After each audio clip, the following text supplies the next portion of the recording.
So I'm in hell. How is everyone else? And that was the first line of the Hangout. Oh, I love it when things work out. I love it when a plan comes together. We go live. I turn on the mics. I transition over to the Zoom call, and the first thing that people are going to hear is Geek saying, "So I'm in hell. How's everybody else?" Hey, somebody's in the holodeck. That seems shockingly on brand, however. Yeah. For those of you who are joining us for the first time, it seems that this will be a typical Hangout. So, well, hello, welcome, lads, lasses, and NB badasses. How's everyone doing today? I'm tired. My work is at a lot of mandatory overtime. I had 3 doubles last week. It was ouch. Oh, Jesus! It was a thing. I'm just hungover, that's all. Just hungover. Just hungover, yeah. Steve, maybe. One thing that I can contribute to this mess, as I told you guys some time back, we got Disney Plus, and they finally loaded up Hamilton, the movie. Yeah. Tell you what, Steve. I mean, I'm probably a bit more of a fan of musicals than you are. I mean, I love West Side Story. The Music Man is one of my all-time favorites. I mean, because I love the whole. I mean, just the whole persona as represented by Harold Hill and all that. All that said, what Lin-Manuel Miranda brought to the stage and to that screen is unprecedented in my experience. He just the level of energy. Yeah. And the quality of the storytelling is like I can say this definitively, it's like nothing I've ever seen before, and I can't wait for that to be released on Blu-ray because it's gone the second it shows up. Yeah, I mean, Hamilton really is one of those things, and I know, like, and obviously not everybody thinks this, and everybody's entitled to have their own thoughts about it. But to me, it definitely is one of those things where, like, people hear how hyped it is, and the initial reaction is maybe a little bit of skepticism. Oh no, it can't possibly be that good. I think it's that good. Like, I thought when I first saw it, and again, as you alluded to, like, I'm not necessarily the biggest fan of musicals just as a genre. When I started listening to the soundtrack years ago, before I ever, I mean, it just came out on Disney Plus last year, so I didn't actually see it as a show from start to finish until last year. But I had been listening to the soundtrack for a couple years at that point. The soundtrack broke my heart. The soundtrack just, because I mean, almost the entire show is on the soundtrack, because there really aren't any non-musical scenes in it. And you listen to the soundtrack, you've got pretty much the whole show, and it's amazing. It's, I'll say this. When I watched it, I purposely had not listened to the soundtrack before it came out on Disney Plus, because I had not had the opportunity to see it live. And I had heard all of this, but I kind of wanted to just see it, especially because it was the whole show is on the soundtrack, as I heard. I kind of wanted to see it live, or not, ended up being not live, but recorded. See the actual show. Yeah. Right. Yeah. But it was the first time, and I am a fan of musical theater and of theater in general. And this was really the first time I'd seen that recording of a Broadway show done well for the small screen. Yeah. Like, it just, to capture it in all those ways. The thing that impressed me about it, and again, as someone who is not like a huge fan of musical theater, although I've seen a lot of the movie adaptions, and I've seen, like, I've never actually, I've never seen a Broadway play, like, on Broadway or anything. But when you watch it, the way that the choreography is done, the way that the scenes are blocked, the way that the set is used, and the fact that it's basically the same set for, there aren't individual sets or individual set pieces. They just sort of bring in furniture and take it out as they need it for individual situations. It's almost like, in terms of its presentation, it's like a hybrid of a play and a concert, because so much of it, the entire story is sung, and often when, especially if it's a song where, it's only one or two characters singing, there's really not a scene. I mean, it's just two people in costume, singing as their characters, but it's basically like a concert, and it's very spare, it's very, but it works so well. I mean, and the use of space is so perfect. Yeah. And there is not one part of that set that it goes unused. I swear there Oh isn't. no, they use that set so well. The way with the moving walkways and the staircase and that circular, the movable turntable. The turntable. Yes. I mean, they use all of that so well. And it was one of those things, like, because even before I saw the whole thing on Disney Plus, they would do stagings of it. Like for award shows, or they would release like a clip of the Broadway show, as for like a promotional thing. So there were like scenes of it that I had seen kind of out of context. And that was something I noticed about it right away was, the way they used the choreography and the staging, and how it was sort of, it had kind of a sense of unreality to it, where you were always aware that you were watching a show on a stage. Like they weren't trying to run away from the fact that no, this is artifice, this is a stage, this is a created object. Right. It's not musical film; it's musical theater. Yeah, and when I would talk with people, because I remember I had Sav Rogers on for a hangout years and years ago, and he and I were talking about Hamilton, and Sav is a filmmaker, and was talking about how, well, if I picture in my mind like how I would, if I were shooting the Hamilton movie, like how I would stage the different scenes and how I would do it. And it's interesting to think about, but I thought, wouldn't it would be just so strange to see like an actual, feature film made of Hamilton to me, because to me it takes place on that stage. And it's so perfect. And even though you could shoot it, as a film and do it on location, and and I have no doubt with some of that frenetic energy. Yeah, exactly. That closed space really is sort of acts as a compression point where it holds that energy in place, and that's part of the reason why it has the power that it has. I mean, yeah, you could do something like what they did when they did a film version of 1776. That was okay, movie, but that's completely different film. It's completely different sense. It's not remotely. I mean, it's obviously it's related to Hamilton, but it's not related to the sense that Hamilton creates. And I just wanted to throw one last thing out here as it comes to that. And that's a simple fact that the second it comes back to Cleveland, I mean, one of the things I'm very proud of is the fact that Cleveland's got the second largest theater district after New York City. And we got some great legitimate theater here. Second they come back, I don't care what the tickets are. They're gone. We're going. Yeah. Oh, you bet Playhouse Square, woof. Yeah. I would, I mean, yeah, so I feel like the way they did it with, creating a really, really well shot and well edited film of the stage version. I mean, I think it is probably, I'm glad that they did it that way. I'm glad that they decided to release that as its own thing and say, okay, here's Hamilton.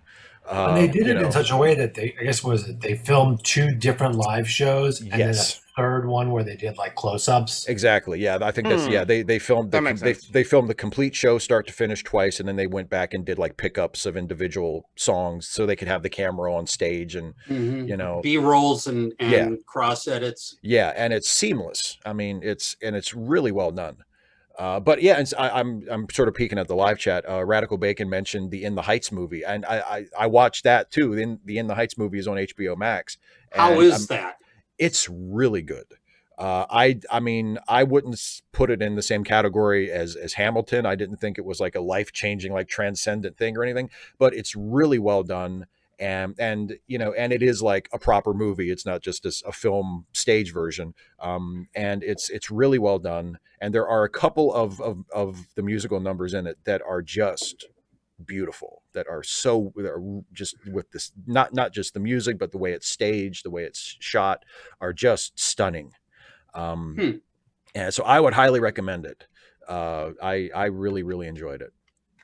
And it's got Jimmy Smits in it. And I'm never going to complain about how good. I saw him in the trailer. Yeah, and he sings.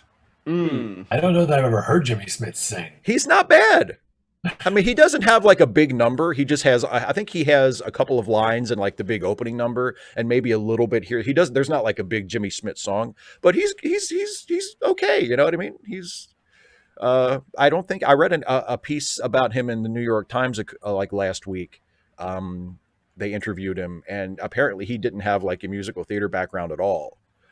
They cast him because he's, a Latino actor with a great pedigree and a great history and is like a known name and fits really well with that cast, and is great in the movie, but he didn't have a musical theater background. But yeah, he does good. He does good. He sings "Good Morning" to the main character. That's like his big musical line when he walks into the bodega and sings "Good Morning." Lin-Manuel Miranda sing, huh? Yeah. If they're letting Lin-Manuel Miranda sing. Now be nice. He's fine. Just because he's not, I mean, not everybody can be Robert Goulet. He's not throwing away his shot. He's fine. He's fine. Hey, this is completely off topic, but is it okay if I spoil the Cruella movie? I don't care. I'm probably not going to watch it, so go ahead and spoil away, buddy. So the reason she hates dogs, Dalmatians in particular, is because her mother was pushed off a cliff by Dalmatians. That makes sense. Okay. Wow. I never got the impression that she hated rational reaction. It's totally rational reaction. Would be nice. But what's funny about this are the memes that have come out because people think this is such a stupid motivation. They've been parodying it with other villains, giving them origin stories that are similar. Like, oh, the reason Dr. Robotnik hates Sonic so much is because his family was brutally murdered by hedgehogs when he was a kid. That's the same motivation they took from the Sharknado movie. I mean, but sometimes can the villains be like, yes, I wanted to. It just makes me imagine a bunch of tiny hedgehogs suddenly turning vicious and like tearing somebody to pieces. How much should we really be discounting the Sharknado movies? I think they made at least 3 of them. Yeah, I've yet to see the first one of them, and I mean, if maybe one of these days if it shows up on the Sci-Fi Channel or something, but.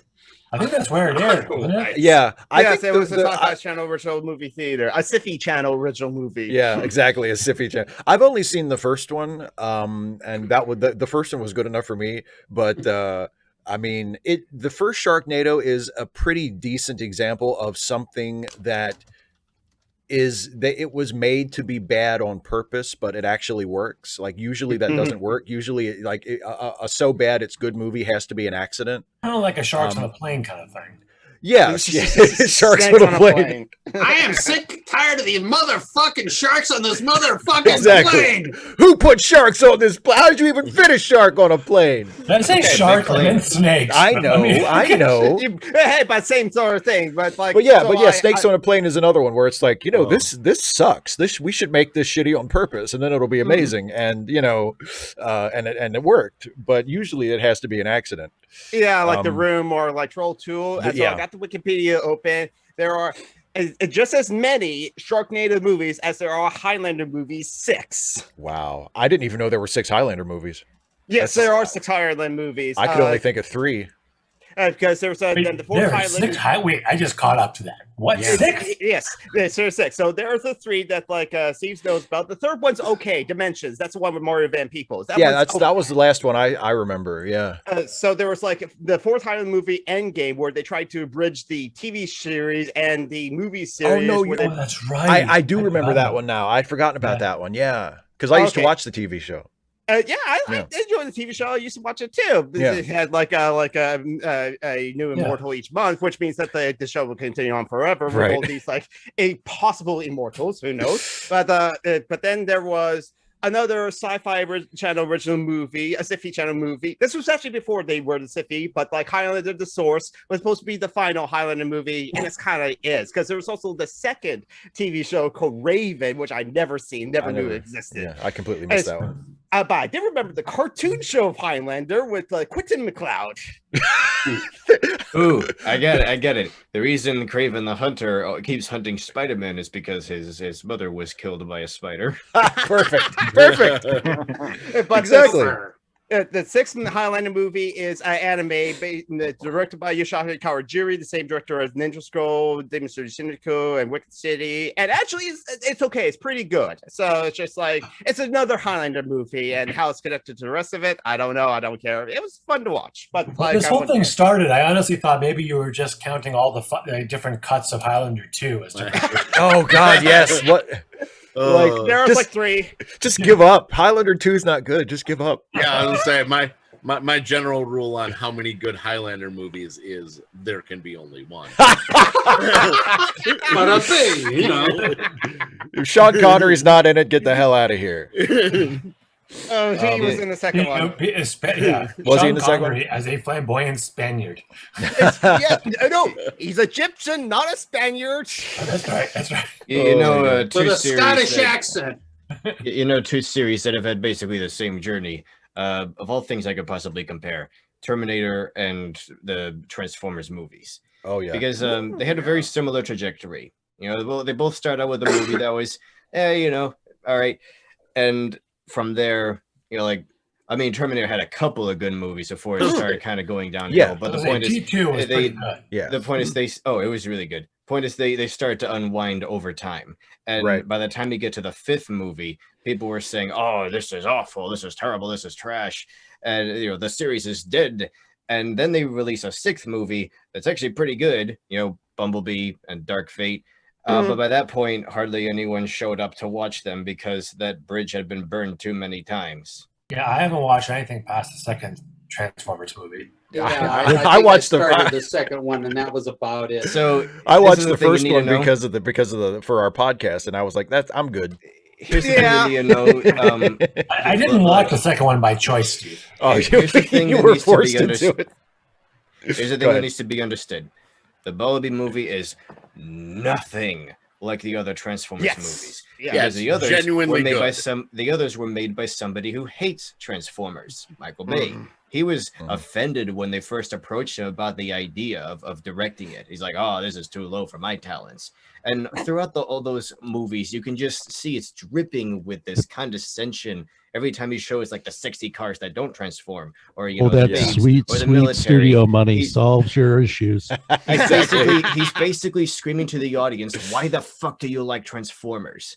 And the Bumblebee movie was made by somebody who actually likes this stuff and made it sincere and wholesome. And it's just pretend the other 5 movies don't exist. Yeah.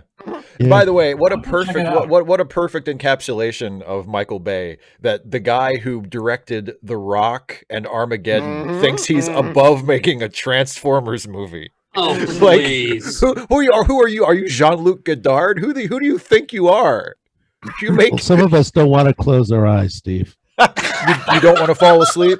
We don't want to fall asleep. Yeah, in your case, Felix, I'm not sure whatever we're looking at on your screen can close. Are your eyes articulated? You just go to sleep like this. Well, bury your head in the pillow.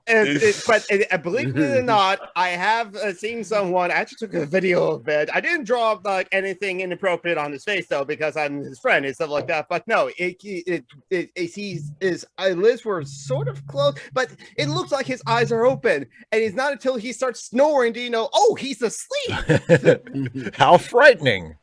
This is just how we fabricated Americans and the elves do it. No, no judgment. No judgment. No judgment. I did have a question about is Tremors also on that trajectory, or is it actually consistently kind of pretty good all the way through? I haven't seen it. Trevors or Tremors? Tremors. Tremors. Okay, I was confused. Yeah, this is the everybody gets through Michael Bacon. Yeah, I haven't seen the later ones, but my impression of it, the gist of it, seems to be that they're consistently all right. And then they were really terrible or spiteful. They fully embrace the Burt Gummer character as the protagonist, so he's constantly there. Yeah, they're fun. Exactly, they're fun. It's the movies are basically a meme now. Yeah, they're playing it up. Oh, yes. I mean, show me Kevin Bacon and Fred Ward and Michael Gross, and I'm happy. I don't really even care what they're doing. It's like, You know, Yeah, it does. The movie does what it's there to do. I mean, it's just, it kind of, it's And not there's- any yeah. more than and I I think- do kind of miss. I mean, you still get movies like that, like like the Sci-Fi Channel movies, and Yeah. and some streaming movies, I guess nowadays. But like movies like that used to get theatrical releases more often than they do now. And I don't know. There's like, I kind of miss that. I miss movies like that, or like Anaconda, which is complete trash, but is so much fun. it is what it's supposed to be. Yeah, exactly. It's mindless entertainment. They're still making movies like that because Fast and Furious has this ninth movie. Yeah, but it's like it's pitched. It's like an A movie now. Like that's the thing. That's one of the things. I think what happened is with movies like that and with superhero movies, and it's like 30 years ago they would have been the B movies. Now they're the tentpole movies. Like they're the A movies. It's like who would have thought like the 9th Fast and Furious movie would be positioned as like a major mainstream Hollywood release, and yet here we are. Wonder how many times they can pay Vin Diesel to say something cars, something family, something family. Yeah. Yeah. Well, there's also the matter of the fact that one of the big deals regarding the Fast and Furious 9 is going to be getting people's butts back in seats in the theater, and it's a big engine, if you'll pardon the pun there, regarding getting theaters back opened up again. So it's going to be a draw. 7 Tremor movies, just FYI. I don't know about the quality because I only saw parts of the first Tremors, but 7 movies, and just so you know. Well, Mac, you have your hand up, my friend. What would you like to talk about? I was just waiting for a break in the conversation to maybe ask another, just a different topic. Yeah. Sure. And to the extent that anybody has not watched or seen through the second episode of Loki, there's potential spoilers there. So I just have a question because I'm not understanding something fundamental here about the show, I think. Okay. And wondering if anybody here can explain it. I've seen all 3 episodes, and so I'll tell you what, I especially after the third one, I'm going, what? Yeah. So what have you noticed? But my fundamental thing here is, okay, so they're capturing variants, right? Right. Well, but by nature of Sylvie existing and having an entire childhood, an entire backstory, where were they the whole time? Because that's an entirely different character. Like that's where I'm like, isn't that already a variant? That seems. You're right. I didn't think about that, but that seems more like someone from like a parallel universe. Yeah. You've got but branches isn't that all an alternate timeline curling back on themselves in different points in time, would be my guess. Yeah. Right. So is it like, are there parallel universes, but then branching timelines within each parallel universe? I thought they just like that was it. You wiped everything out to that slimming down thing they were talking about. Right. Pruning. The pruning. Right, that's why I'm like, how is there somebody who had like an entire life? I guess Loki is just such a chaotic character that they whatever keeps popping up in different forms. I don't know. I've also got a feeling that the whoever the time muckety mucks are, who are they? The overseers, timekeepers. Yeah, they all got a watch and a whistle, and but I do think that we're just being lied to about them. So I'm guessing some of these inconsistencies will work themselves out. Yeah. Episode 3 drops a bombshell that casts the entire TVA in a new light. So right. Yeah. That, but I'm sure the TVA is good. Like it's fascistic. The point is that'll sort of answer your question a little bit, but not really. You'll see. Though I will say Sylvia's motivation. I don't think she's trying to destroy time or break time or whatever. I think she just wants people to finally have a choice. She doesn't like everything being predetermined, everything on this set path. She wants to, make the branches grow so that people can finally go their own ways. Establish free will. She's sort of like Root in Person of Interest. She wants to free the machine. Which really isn't that the most Loki thing she could possibly do? Yeah. Oh yeah. No, I totally get her motivation. All that makes sense. That it's just she's sort of like Loki without that bare thin wall of discipline that Loki maintains for himself. She's borderline chaos. Mm-hmm. I'm just waiting for like a Loki to turn into a horse and then like just be gender fluid and like mother a couple of children. If they ran like into in the mythology, if they ran into another Loki variant and it was just a horse, that would consider. Who knows what's coming? Wait a second. Wait a second. So, gender and sex are different things. Gender fluid means different state of mind. So, if you were suddenly able to shift gears to actually give birth, what do we call that? Like sex fluid? I guess that sounds awful. That's the worst thing I could possibly call sex fluid means other things too. That's the worst thing I could possibly have called it. And it doesn't get much better when you say sexually fluid. No. So to pull this back from the brain, you just bringing Odo into this now. Yeah. Now we're bringing monetization. If we can establish that there's a horse form of Loki, can we then figure out that? Can we take the step that what's his Neil Patrick Harris's Dr. Horrible universe is part of the MCU? Hey, there we go. Bad horse is Loki. I was thinking Bad Horse. Loki would be a bad horse. I did try to look that up on DeviantArt. Do not do that. No Loki horses, please. How fast we can get Steve's channel demonetized. I'm burning my internet now. Trust me, just do not share your tabs on screen like that. I had to pull up a separate window so no one sees my search history. Rule 34 is a hell of a thing, ain't it? Remember, I'm the anime fan, so you don't want to see my search history. I just want to see Rick Sanchez and Loki having the characteriest character of all time. Oh my word! You know, Rick. I am so sick of the constant crossovers, like that new Fortnite season where you have Superman and Rick, and Rick's just standing there, and the girl standing next to him, she just has like this completely earnest, sincere look on her face. I'm like, why aren't you reacting like, what the fuck? There's a cartoon character here. That's the normal response to have.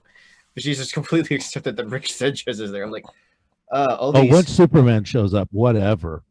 It's just the uncanny valley of all these characters that should not coexist.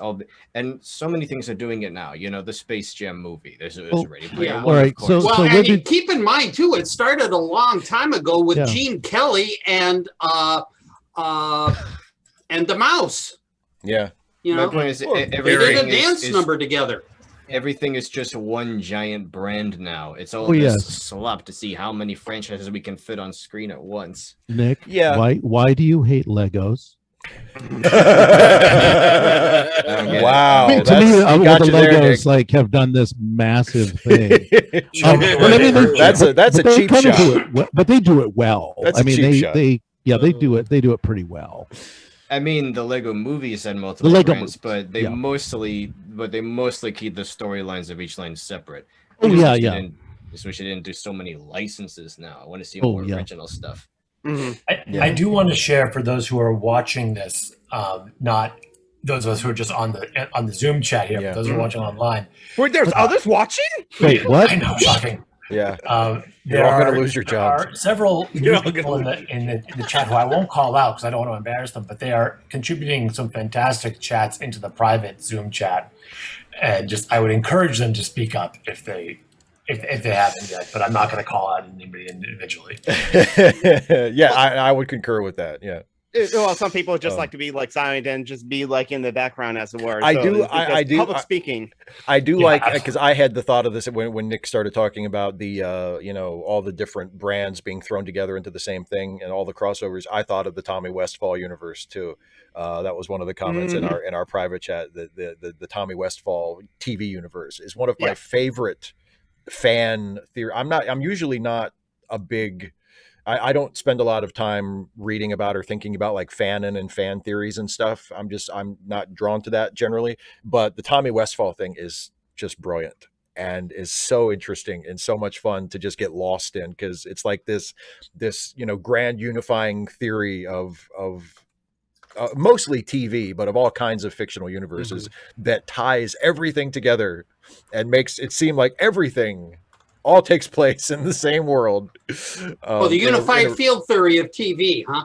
And it's really fun because at some point somebody added or at some point Weyland Yutani gets added into that, and because Weyland Yutani is an Easter egg in pretty much every science fiction property you see, will have a Weyland Yutani Easter egg in it. Yeah. Well, the question is, does the Easter egg open up and clamp a face hugger on you?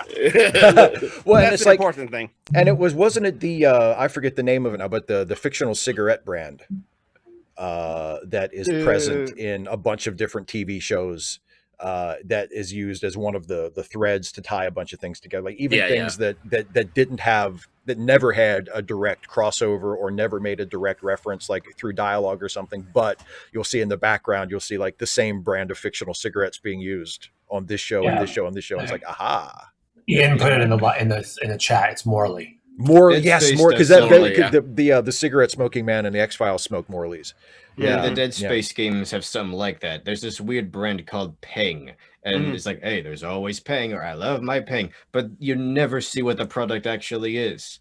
There's always just a vague poster, sometimes with a pretty girl smiling or whatever, and like you don't know if it's a soda or if it's like a sandwich. But it keeps popping up everywhere, just posters and screens advertising this stuff. I'm like, what is Peng? By the way, I just want to acknowledge in the YouTube live chat, Kirok 2011 dropped a super chat. So thank you, my friend. And it says, forgive me, but my opinion, best Superman ever was Christopher Reeve. I don't know what you need forgiveness for. You're not gonna, I don't think you're gonna. Is anybody gonna? I mean, even if somebody disagrees and has their own favorite, is anybody gonna fight you for saying it's Christopher Reeve? I mean, come on. No, it definitely is. Christopher Reeve would be some sort of monster who thought that the best Superman movie wasn't a Christopher Reeve I actually movie. Thought of because I guested on the Superman podcast, Josh and Dan and Superman recently, and we talked about the Supergirl movie with Helen Slater, and I don't think I didn't make this joke on the show, but one of the things I thought when I was watching the movie was, you will not believe a woman can fly.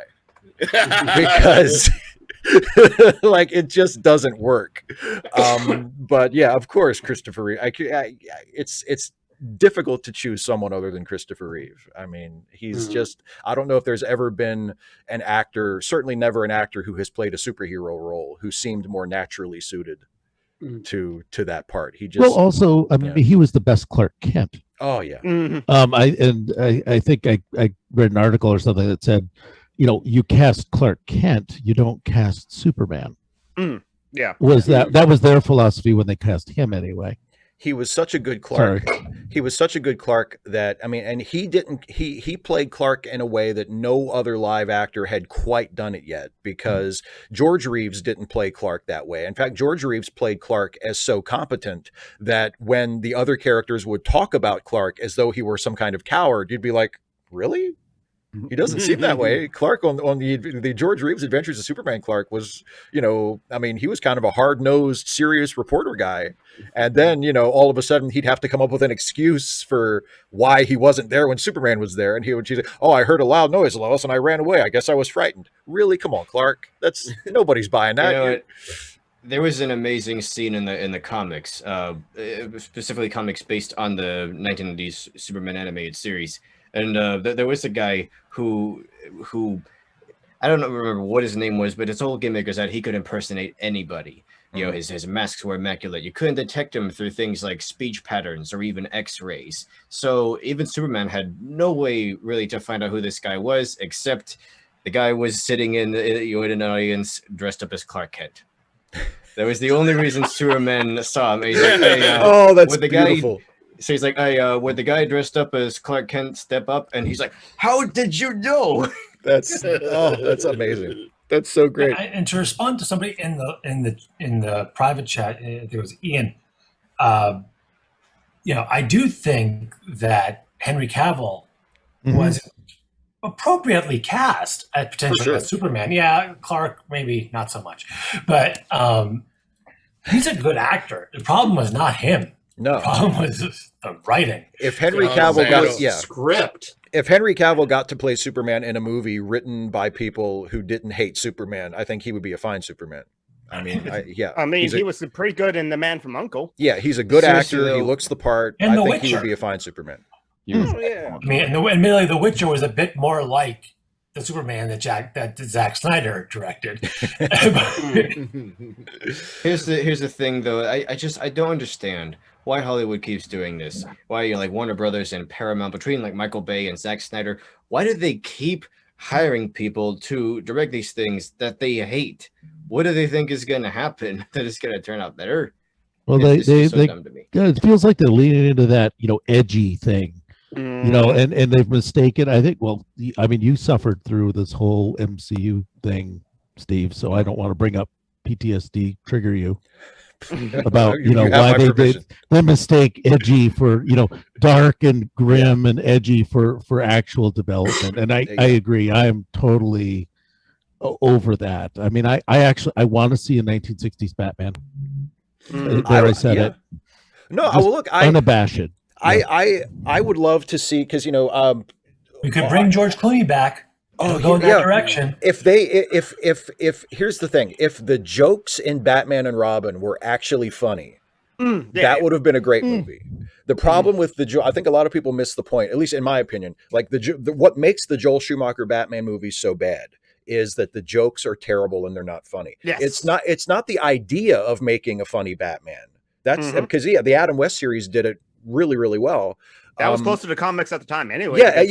You can do it. And there was I haven't seen all of it, but I've seen a few episodes of the Batman Brave and the Bold animated series from a few years ago. And a lot of that is really good. And it's a similar sensibility. Like it's more sort of comedy centered. And but it's just that I rewatched Batman Forever a couple weeks ago, just out of curiosity or wanting to see, because it's been a long time since I watched it, and sometimes you watch it and you see it with fresh eyes, but I mean, and it's awful. It's just awful. It may even be worse than Batman and Robin for me at this point, because it's because the jokes are just terrible. It tries to be funny and it's just not. But I wonder though, can they do camp the way that they did in the 60s with Adam West today and have it work? You know what?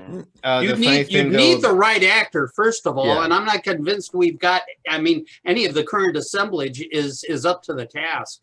They're not. Well, it couldn't be exactly the same, but I mean, you could do something like that, I think. The one thing that I do think, one character that I do think was cast well but not performed well, probably because of direction or just whatever. Jim Carrey is the Riddler. Now, like, imagine that movie didn't exist and there was like a different version, and he's got the green bowler cap and the cane and the suit, and he's this slightly more restrained, condescending Edward Nygma, like you would expect from the comics, but again played by Jim Carrey, for sure, just slightly more subdued and not just trying to be Ace Ventura again. I actually, I'm glad you brought up Jim Carrey as the Riddler, because I agree. And with what CMAC just said, he was perfectly cast if the role had been written differently. I mean, it gave me flashbacks watching it just recently to Richard Pryor in Superman 3, where it seemed like they found a really funny guy to play the part, and they just sort of assumed, well, he'll make it funny. Yep. As the role is written, just as like Gus Gorman in Superman 3 on paper is not a very funny part, but they said, oh, it's Richard Pryor, he'll make it funny. Jim Carrey is the Riddler. Oh, he's Jim Carrey, he'll do his Jim Carrey thing, he'll make it funny. And it just didn't work.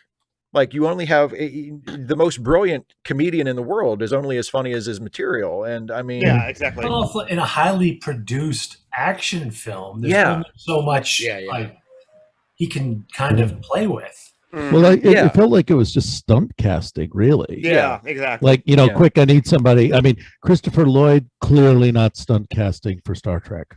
Clearly not. Clearly not. Clearly but, not. But yeah, No. you can tell. I love that He's a I'm just stunt to the gonna stuntman. I'm just gonna play this as Christopher Lloyd. Is this cool to everybody? Yeah, not sure, gonna- why Totally not? cool. Hit me up! I'm not gonna adopt any kind of Klingon affectation at all. I'm just gonna be Christopher Lloyd, and you're just gonna have to live with it. I just like the idea that every Star Trek species has its own Christopher Lloyd.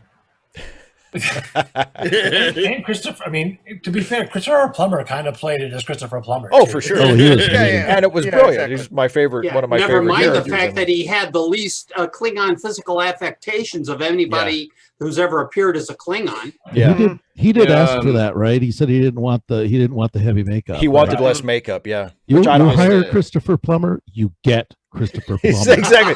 Why do you want to It cover is up now this face? 12:41 on the East Coast, and we have finally hit Star Trek. Ah. on a podcast. It only, I knew It's we a were going to get there record! eventually. I knew we were going to get there eventually. So just as an Guess aside, one could say it's been a long road. Ah, nice. since somebody mentioned Christopher Lloyd, they took a long time to make the Battle Angel movie, but if they'd done it like a decade sooner, I could very easily see him playing the bad guy. Because that my scientist, as he like would the whole time I was reading the comics back in the day, I just imagined him as an evil Doc Brown, like same general character and aesthetic, same hair, just a mass murderer basically. I mean, but like Christopher Lloyd can be like not as up there, but yes, I do, because in Clue, Christopher Lloyd was outshined by Tim Curry. But of course, it's Tim Curry. Tim though. Curry, come on. It is I mean, Tim Curry. Well, I mean, let's be real. Tim The Curry is former a Rocky Horror champion person. scenery chewer too, isn't he? Yeah. Oh yeah. Oh, I yeah. was gonna Exactly. say he wasn't even like Curry was the biggest scenery chewer, but Lloyd wasn't even like second or third. Everyone, Oh, in everyone Clue, everybody just was going making for it. big old hunks of the scenery. in Oh, that yeah. movie. In Clue, everybody was going for it. Natalie Kahn, flames. The side of my face. Yes. Side of my face. I'm sorry, Dana, that we're all quoting Clue while you're not here. You tried to insert Clue every single live stream. By the way, currently, yes, Dana has a matinee today. She's not on Oh, that's stage. right. I think showtime is at 2, but her call time was 12, or no, her call time was 1, so she's still on her way to the theater right now, I think. But yeah, so she's not with us because she is preparing once again to trod the boards as Miss Minchin in A Little Steve, Princess. before you say So- it, break a leg. Please Yes. don't say the other thing. Don't say good luck. It's bad luck. break to say a good leg. Luck. There is a whole I told her. song I told her break a leg privately, and that cancels out anything I said publicly. I don't know. That if doesn't either hold guy up in a agrees. lot of relationships that I've been in. One series that I recently kind of binged, Narnia. Within the span of a couple of weeks, I watched all the BBC movies, all the Disney movies, and read all the books. Oh, and wow. holy crap! Wow. I love those BBC films, even though they're like 30 years old at this point. They're just so charmingly done. I love the costumes. I just love the acting. How everybody. Tom Baker's in one of them. Yeah, I Yeah, love Tom how Baker is Puddle Glum, is he not? Yeah, so, and yeah. he's really good. I Yeah, love how he's a everybody's- natural for that. But I just love how everybody's so frank and upfront about what they want, because it's kind of like you're watching a play. But then the Disney movies, I think the first one was kind of okay, but they quickly deteriorated. And by the time you get to the Don Treader, the one with the boat, they completely scrambled it. That was where it's like, this is just desperately trying to be Lord of the Rings and Harry Potter, which completely flies in the face of it, because the Narnia is a little more laid back than that. It's not constant world-ending stakes and unstoppable dark forces and all that. Sometimes it's just a surreal journey to the end of the world just to see what's there. Narnia is also an allegory. But this is the Well, thing of that course it bugs is. me is they don't I mean, have the C.S. Lewis did write it, for crying out loud. But this is the Yeah. thing that bugs me is they basically sold it to Disney as like, hey, it's kind of like Lord of the Rings, and now with Netflix, they're going like, hey, it's kind of like Game of Thrones. It's this big lore dense world with all these kingdoms and whatnot.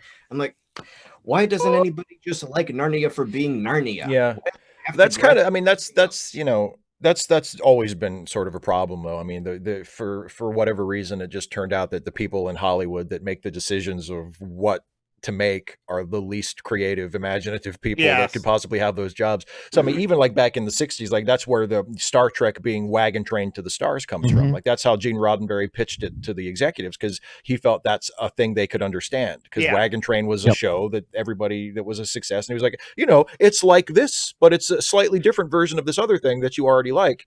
And that's just, you know, there's a reason why things are pitched that way, because the decision makers, unfortunately, are the least imaginative people. And one thing that makes me downside of that also becomes that, you know, you get shows like The Witcher, which are constantly compared to Game of Thrones, and they're just, it's not an apropos comparison. No. Just because they're quote unquote, and I'm sorry, Steve, they're fantasy. Right. You know. Don't apologize to me. I have to say one thing about Star Trek, though, as it comes to this whole business. I mean, the guys who are making the decisions in Star Trek, I mean, they took one look at the cage and said, you know, say what? And yet they ordered a second pilot. They did. We got, you know, Where No Man Has Gone Before. They were interested enough in it to give it another shot, which was very unusual. Somebody tell me something. I want to know how many times, a concept, you know, like Star Trek has gotten a second shot. I'll bet it's not bloody off. It's Game of Thrones. It's unusual for there to be a completely different pilot. I mean, it's happened a lot where there's been a pilot, and or more often than not, they sometimes they'll also do what's called a presentation. I don't know how often that's done anymore, but it used to be fairly common where it wouldn't be a complete episode. It would be maybe like if it would be a presentation for like an hour long drama, the presentation would be maybe 30 minutes. It was just sort of to give the network executives a sense of what the show would be like. And then from that point, they might take that and change that and do something different with that. But the idea, with the Star Trek situation, where, I mean, The Cage is a complete finished episode, and then Where No Man Has Gone Before is literally a second complete pilot with, you know, that, I don't know if that has happened in other cases, but that's really, really, really rare. Usually what happens is they retool it from the pilot to the series, you know, and sometimes the first aired episode of the series will be like a reworked version of the pilot. Right, and that's more like what happened with Game of Thrones, where, like, if you don't know, Lauren, they shot and completed the entire first pilot, and apparently it was just god awful. Like, it just was unwatchable and terrible. They've never let it out to the public. So like season 8. Oh yeah, season 8 is what I was going to say. They basically reshot the whole episode. Yeah. So it's not like it's a second pilot with a second story. It's mostly the same story. I mean, obviously they're coming from the books, so they only have so much they can deviate. I know this. I don't know. I can't think of an example from before Star Trek, but I know the other example I can think of that happened after Star Trek was Three's Company. Three's Company had two completely different pilots. One of them was, yet somehow it got greenlit in the second. Yeah. And I mean, if you've ever seen, if you've ever the first pilot, which was never aired at all. I think to this day, I don't know if it's ever actually been shown on TV, but it's but it's in like one of the DVD releases, and it's, I mean, John Ritter is the only actor who makes it onto the show. I mean, the girls are completely different. And even like Jack's character is different. He's not an aspiring chef. He's a film student who just so happens to know how to cook. It's completely different. I think the only thing other than John Ritter and the apartment set, which is more or less the same, everything else is completely different. And so Barney. So then the second pilot, I think the whole pilot was rejected because the Ropers were inappropriately cast. Well, I mean, you know, it was all about that. Yeah. Sorry. The Ropers that they ended up with were perfect. So, you know, but yeah, so that's another example I can think of that, of where it's literally a different episode. It's not just a redone or a re-edited or, you know, reimagined version of the original pilot. It's like, you know, like, cause like The Cage and Where No Man Has Gone Before are you know, it's not a different version of the earlier thing. They're completely different. And that's pretty unusual. It may be sacrilege to say, but I did like Don Knotts on Three's Company. Oh, so did I. I thought he was great. I mean, I prefer the Ropers, but I thought Mr. Furley was great. Yep. Yeah. Man can rock an ascot better than God. Fred. Such a and speaking of someone, you know, what we were talking about earlier about, like, you know, Richard Pryor and Jim Carrey, Don Knotts was one of those actors where he could, you know, he could take lines that, if you imagine how they look on the page, don't seem all that funny. And he can play them in such a way that he gets a laugh out of it. Like Don Knotts was great. Well, that's also because he was above everything else a consummate physical actor. Yeah. Oh yeah, definitely. Yeah. Randall Bacon, I didn't know the Avatar: The Last Airbender had a second pilot too. That would be something, because thank God, because that's a great show. Sorry. Don Knotts is such a great physical actor. He probably would have been good even in silent movies. Oh, he would have been a great silent. Without a doubt. He with his facials and his physical, he would have been a great silent comedian. I think, for sure.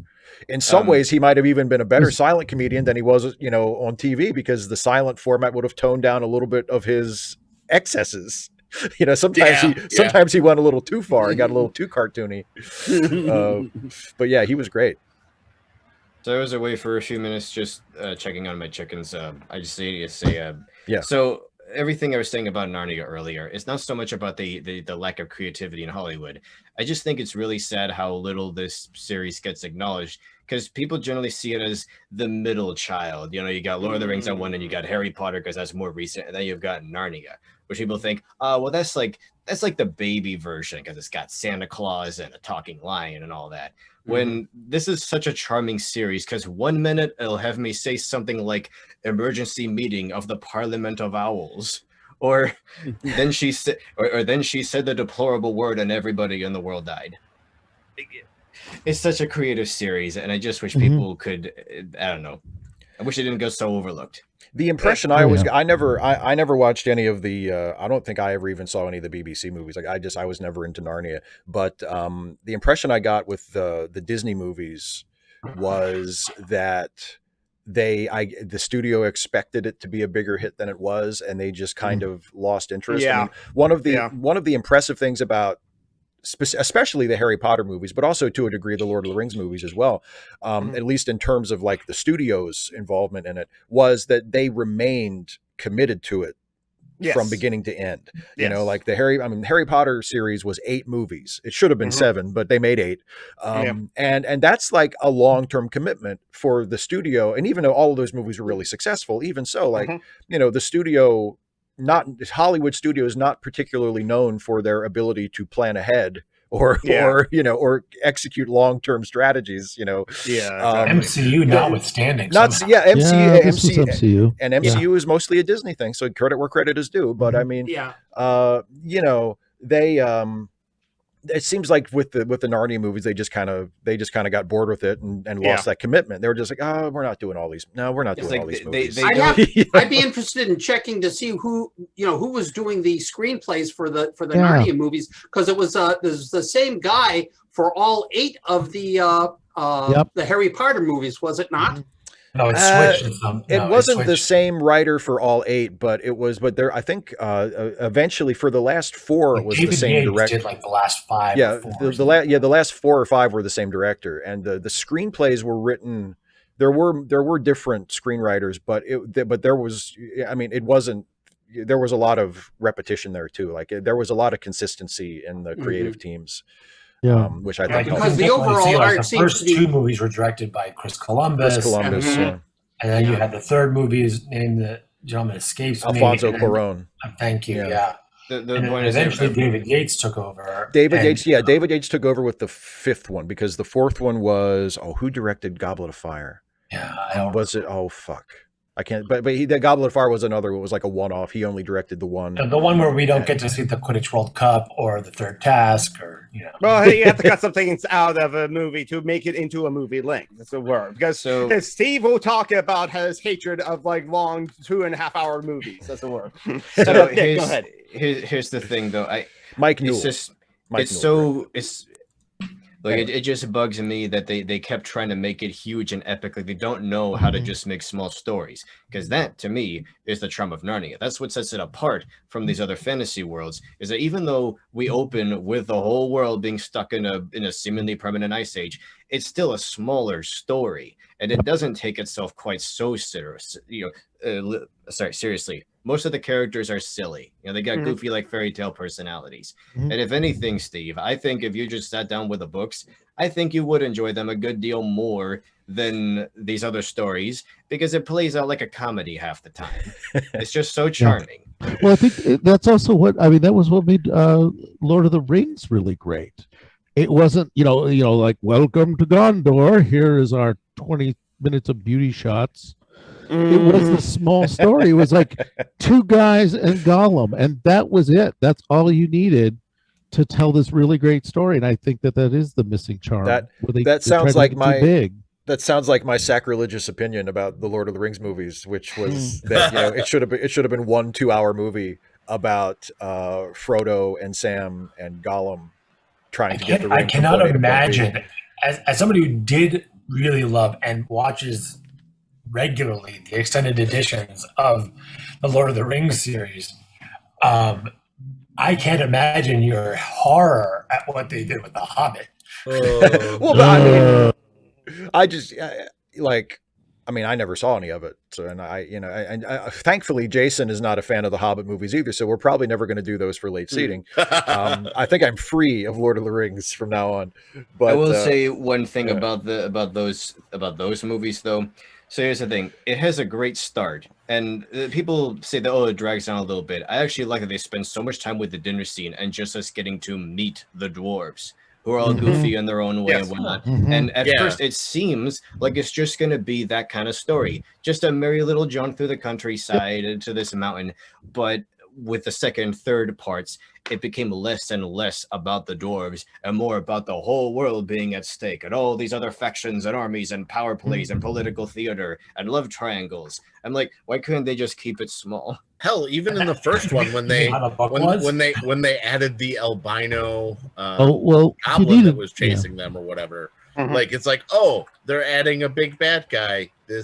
You're changing the tone of the whole thing. Well, Hollywood just doesn't know how to do small stories that aren't just like a historical documentary. Yeah. Well, it felt also, like the other thing I don't think they ever understood was that, and I can see Steve's eyes glazing over. No, please, fantasy. But they didn't understand that in The Hobbit, Tolkien referred to them as goblins, and in Lord of the Rings referred to the same species as orcs. So they tried to make this difference between them that didn't exist. They were literally the same race. I thought so. Well, it felt like, if you'll excuse me, it felt like with The Hobbit, Steve Jackson had read The Silmarillion, and you should too.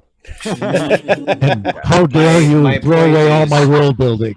My point is, I agree. There are smaller, more lighthearted fantasy stories that kind of embrace the silliness and just take you on this journey. And they're out there. Hollywood just doesn't want to touch them unless they can fluff up the myth. I think, and they could have done that with The Hobbit, because Hobbit is a silly story. I'll tell you this. I'll make this point, and then we'll wrap up because we're close to an hour. But I'll just be putting links in the chat of all the plugs instead of reading them out. Please do watch Social Justice Alchemy, though. We're going to have 2 guests on, Marty Afternathty and Bronx Blogger, and we're going to be talking about has new ASM move merged with the far right and discuss that whole thing. Oh boy! And by the way, Geek, I did get your message. I would love to come on at some point. I don't know. Okay. Maybe next weekend or weekend. Obviously this weekend doesn't work, but I would. I'm not. I didn't mean to blow you off there. Oh, okay. Okay. I do want to. I would be interested in coming on again at some point. But yeah, what Nick was saying about not every story has to be like a big epic thing, and I do think it reminds me of why Nicholas Meyer is. I think Nicholas Meyer is the best director of Star Trek movies, because Nicholas and writer of them, because he wrote or co-wrote the movies he directed, and he's not precious about it. He does. I think one of the problems that I personally had with the Peter Jackson Lord of the Rings movies was that they were treating these, what are ultimately very silly, goofy stories as though they're holy scripture. and there's just so much reverence to it that I find silly. And Nicholas Meyer doesn't approach, and there are a lot of Star Trek fans that view Star Trek that way, that view it as like, it's, you know, it's this sacred thing. And Nicholas Meyer did not approach it that way. Nicholas Meyer approached it as a pulp adventure sci-fi story, and he told it that way. And I think, even no matter what kind of Star Trek fan you are, it's not terribly controversial to say that Nicholas Meyer's Star Trek movies are the best ones. And even just like the Christopher Reeve Superman thing, like, even if you don't personally believe that, you're not going to fault anybody who says it, because they're really good. And one of the things that makes them good is that approach to the material, where you're not shitting on it. You're not doing like what Michael Bay does to Transformers. You're not saying like, oh, isn't this dumb? You're dumb for liking this. You know, it takes it seriously, but it's not precious about it. And it's willing to take chances and willing to acknowledge some of the silliness and to maybe take it in a slightly different direction than it would be taken if it was a more reverent sort of fan portrayal.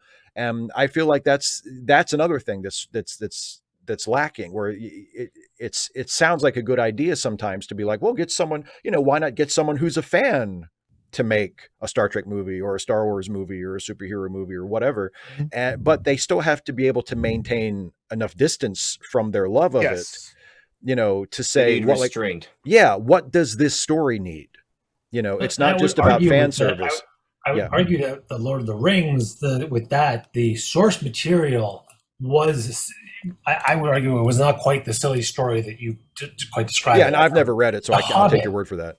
The Hobbit absolutely is that silly story, though. And that's where the Hobbit movies just fell out of bed. Yeah. Well, I think with the Hobbit movies too, and again, I haven't seen any of them. I don't know, but the impression I get is that, you know, if Peter Jackson had been allowed to make any movie he wanted, he probably would have just made one movie.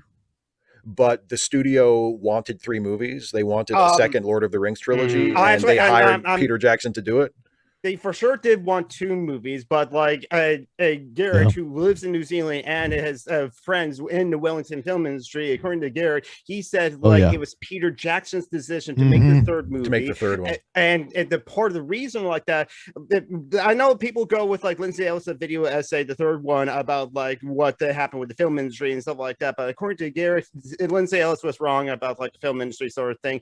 It was Peter Jackson's decision to make the 3rd movie, and that was to save the union jobs of like set designers and the grips and all those kind of people. It saved the Wellington film industry. It didn't bone it, as like Lindsay Ellis like said. So that was I would love to live in a fully luxury automated gig space like a narco-communist world, but we are in capitalism, and so those film workers, grips, and all those people's like technicians and cameramen need a job, so need a film. So now a lot of international films are now being filmed in New Zealand, like even terrible films like the Ghost in the Shell movie. But yeah, that's my final point. Well, I do think it's stuff like it's for reasons like that I think it's important to draw a distinction between saying that a movie is bad and saying that a movie shouldn't have been made, because I mean, even bad movies put people to work and allow people to put food on their table, and you know, can be a boon like to an entire community if it's, you know, very good point. So you know, it's like, you know, I can say like, oh, Batman and Robin is a shitty movie. I'm not sorry that they made it, because a lot of people got a payday that needed it. And you know, in the midst of all this, I've got a question. What is he going to do with the Beatles? Because that's coming up. I'm interested. I'm interested to see that. Yeah, it's like, because it's like a 3-part thing, and it's like each part is like 2 hours long. It sounds like a pretty extensive documentary. Yeah, I'm curious to see that, because he also did his World War I documentary was really good. That came out a few years ago. It's called it's called They Shall Not Grow Old, and I don't know if Peter Jackson, I know he produced it and oversaw like the restoration, because it's all made of digitally restored like film that was shot, you know, during the war, and it's colorized and they add sound to it, and it's digitally sort of, you know, remastered and restructured so that it has a higher frame rate, and you know, technically it's incredibly impressive, especially if you've seen like the old, you know, it's like jumpy silent film with full of artifacts and scratches, and it's all in the movie. It's all cleaned up and boosted to HD and colorized, and with the soundtrack. And they even they read the lips of the soldiers when you see them talking and tried to figure out what they were saying, and had voice actors record their dialogue, and it's really, really impressive. And Peter Jackson oversaw that. I can't remember if he's credited as the director or not, but he was sort of the mastermind behind it. And that's really good too. So he's a good documentarian as well as a narrative or a fictional filmmaker. He's got solid chops as a documentarian too. So yeah. But anyway, we have passed the magic hour, so it is time to wrap up. So everybody, please pay attention to the links that Some Random Geek posted in the live chat just now, and especially the charity links that are also linked in the video description. If you can check those out and help out some of our friends who need a helping hand. Patreon.com/Steve Shives if you want to help me out, or click the join button to become a channel member. And patrons and members get the opportunity to do this with me every month, and also get to post ask away questions ahead of time. And if you pledge $5 a month or more, you get a shout out at the end of a Trek Actually video, and it all helps me out tremendously. So thank you very much for all of that. And Some Random Geek is a patron and a member, so he got a shout out as a member like a couple weeks ago, and he's already a patron. And it was just my name, Some Random Geek, instead of like my Patreon name, which you already said out at the last Facepalm 5. So yes. Yeah, so I appreciate it. I'm not giving the money back, so if you want a second shout out, that's great. But anyway, so thanks everybody for being with me. Thanks everybody for watching, and we'll do this again next month. So that's it. Take care, everybody. Bye. Here, Steve. Bye.